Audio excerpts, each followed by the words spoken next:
provoquant le surgissement de leur vie en lui à partir de sa source éternelle, l'Esprit. Jésus fait naître ses disciples au royaume, de sorte qu'il y ait entre eux et lui communion au même présent de Dieu. Jésus les insère ainsi dans le monde de la résurrection par-delà ce monde, où règne encore la mort.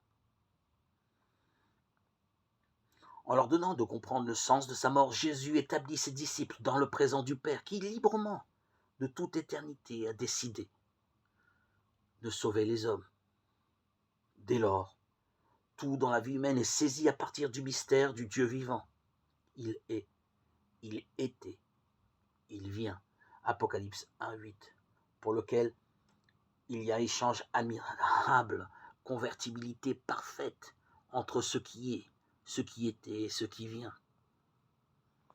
C'est en fonction de ce présent éternel que l'expérience apostolique reprend en elle tout le passé du monde.